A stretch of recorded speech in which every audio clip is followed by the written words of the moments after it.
Hi friends, welcome to రాణం kitchen. ఈరోజు రాణం కిచెన్లో అయితే నేను పిల్లలకి ఈవినింగు ఇట్లా చల్ల పునుగులు ప్రిపేర్ చేశాను.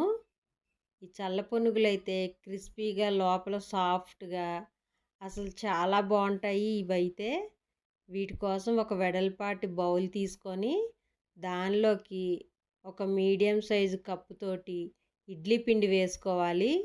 మన ఇంట్లో మామూలుగా ఇడ్లీ చేసుకుంటాం కదా, ఆ పిండిని ఒక పెద్ద కప్పుడు వేసుకొని ఒక 2 స్పూన్లు గోధుమ పిండి వేసుకొని ఒక స్పూన్ రాగి పిండి వేసుకోవాలి. రుచికి సరిపడా ఉప్పు వేసుకోవాలి. ఇప్పుడు మనం వేసిన గోధుమ పిండి రాగి పిండి ఇడ్లీ పిండిలో ఇలా మొత్తం అంతా బాగా కలిసేలాగా బాగా కలుపుకోవాలి. ఇలా మొత్తం అంతా బాగా కలుపుకొని సన్నగా కట్ చేసుకున్న ఉల్లిపాయలు, పచ్చిమిర్చి 4, కొంచెం కరివేపాకు,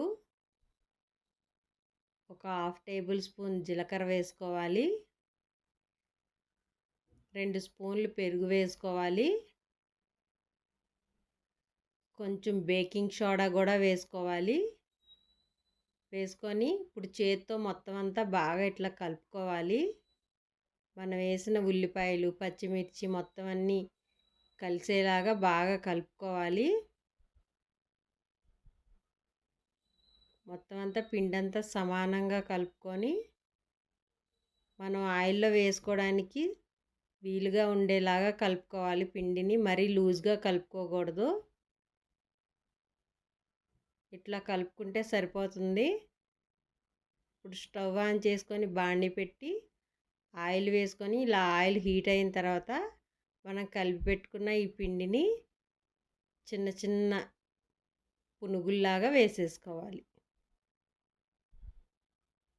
ఇలా చిన్న చిన్నగా వేసుకుంటే సరిపోతుంది.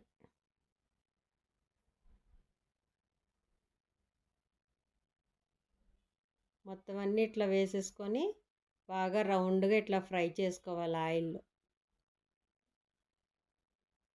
ఇట్లా రెండు వైపులా బాగా గోల్డెన్ బ్రౌన్ కలర్ వచ్చే వరకు ఇట్లా బాగా మంటను మీడియంలో పెట్టుకొని ఫ్రై చేసుకోవాలి. చూసారు కదా, కలర్ మారిపోయినాయి, ఇంకా ఫ్రై అయిపోయినాయి. ఇప్పుడు మొత్తం అన్నీ సర్వింగ్ బౌల్లోకి తీసుకోవాలి. ఇంకా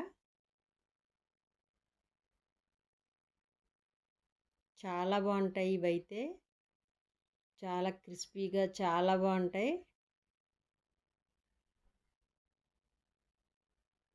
ఇలా మొత్తం అన్నీ ఇంకా సర్వింగ్ బౌల్లోకి తీసేసుకోవాలి. నేనైతే సెకండ్ టైం కూడా వేసాను. సెకండ్ టైం ఇవి కూడా వేగిపోయినాయి. ఇంక స్టవ్ ఆఫ్ చేసుకొని సర్వింగ్ ప్లేట్లోకి తీసుకోవడమే. ఈవినింగ్ టైం పిల్లలకి ఇట్లాగా చేసి పెట్టండి, చాలా బాగుంటాయి అసలు ఈ చల్ల పునుగులు. ఇట్లా కారపొడితో కానీ పల్లీ చట్నీతో కానీ తింటే చాలా బాగుంటాయి.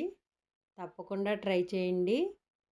ట్రై చేసి ఎట్లుందో కామెంట్ సెక్షన్లో పెట్టండి. కొత్త వాళ్ళు ఎవరన్నా ఛానల్ చూస్తే రాణం కిచెన్ సబ్స్క్రైబ్ చేసుకోండి. వీడియో నచ్చితే తప్పకుండా లైక్ ఇవ్వడం మర్చిపోకండి.